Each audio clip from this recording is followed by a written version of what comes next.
बिस्मिल्लाहिर्रहमानिर्रहीम। अस्सलाम वालेकुम। आज जनाब एक छोटा सा टॉपिक है। मैं छोटे से अपने फार्म में आया और इधर देखा एक इशू, तो उस पर मैंने सोचा कि दोस्तों के साथ भी शेयर करना चाहिए। तो ये हमारी जो बीतल गोट है, इसको हम वंडा भी देते हैं और गंदम के दाने भी।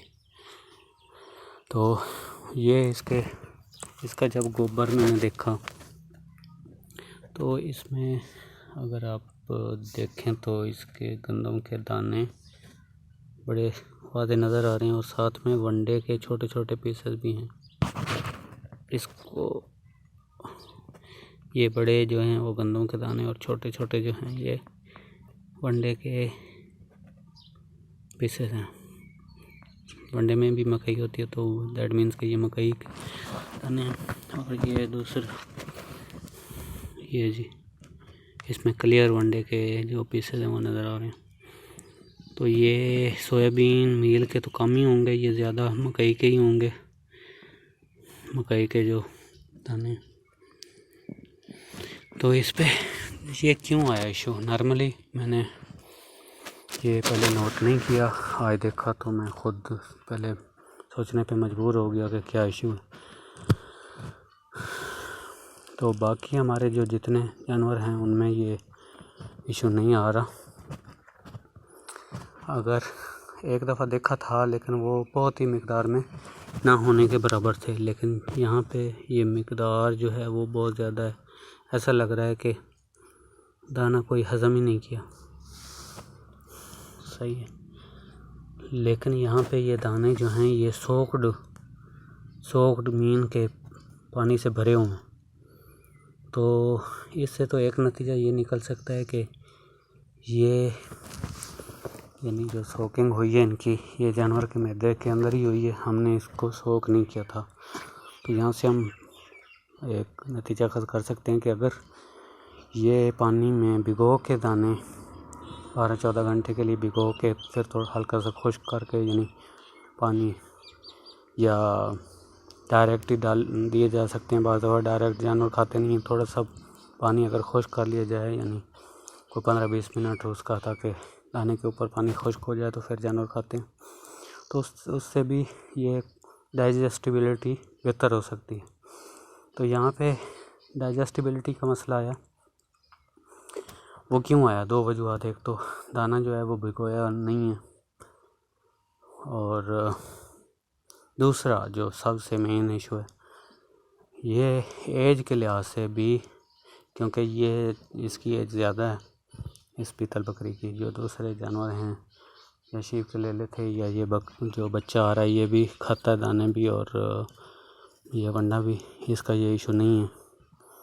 तो ये दैट मीन्स के डाइजेस्टिबिलिटी एज के साथ कम होती है।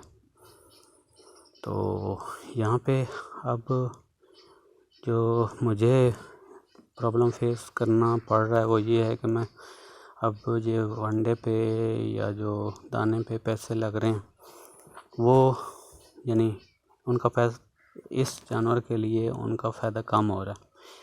ये जो छोटे जानवर हैं इनके लिए तो आउटस्टैंडिंग है, क्योंकि ये इनरिच्ड और सैचुरेटेड ये खुराक है, इनके लिए तो बेहतरीन है। लेकिन ये जिसकी एज ज़्यादा हो उसके लिए फ़ायदा कोई नहीं है, कम फ़ायदा है।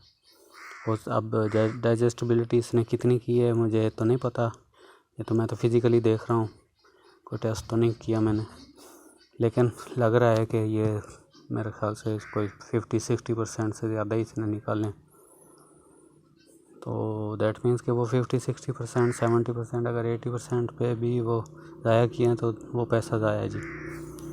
तो यहाँ पे इसीलिए ज़्यादातर लोग ज़्यादा एज वाला जानवर नहीं रखते, लेकिन हमें रखना पड़ा है। उसकी रीज़न ये है कि जो अच्छी ब्रीड होती है वो तो बहुत महंगी होती है, 80-90 हज़ार, 1 लाख। जबकि हम इसको रख के हमारा था ये मिशन था कि हम इसको अच्छी क्रॉसिंग करवा के कम से कम इसका जो कुछ ब्रीड ले लेंगे, कुछ फ़ायदा हो जाएगा हमें।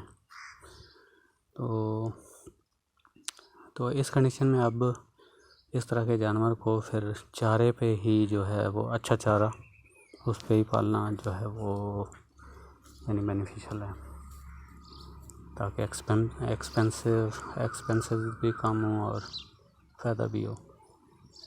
तो बेहतर तो अगर आपके पास और उससे बेहतर सिस्टम है तो फिर तो सेल करना चाहिए ऐसे जानवरों को।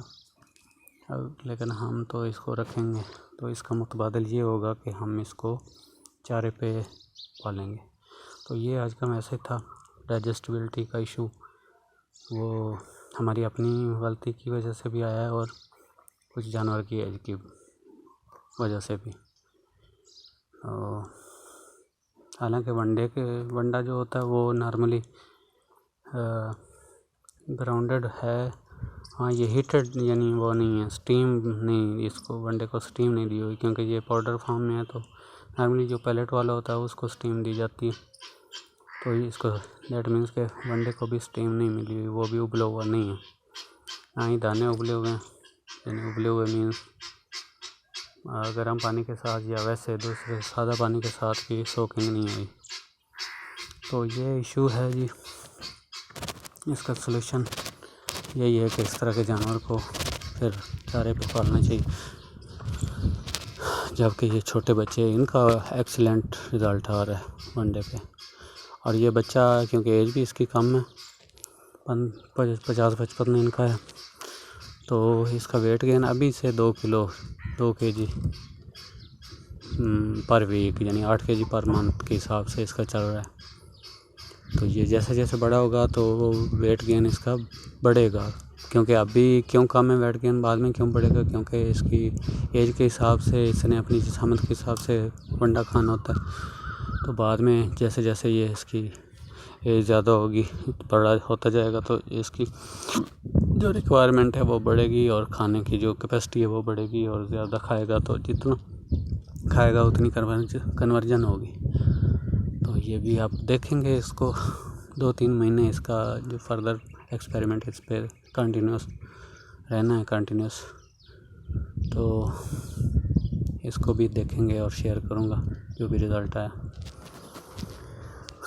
तो ये था एक मैसेज, ये लुक है जनाब। एक आपको ये हमारा एक्चुअली था यहाँ पे डेयरी का जो सिस्टम था इसी जगह पे था। ये जो खुरलियाँ वगैरह और ये जो छप्पर है ये डेयरी का ही बना हुआ है, खुरलियाँ भी। तो डेयरी का हमने ख़त्म कर दिया और यहाँ पे अब ये खुरलियाँ जो हैं इस हिसाब से।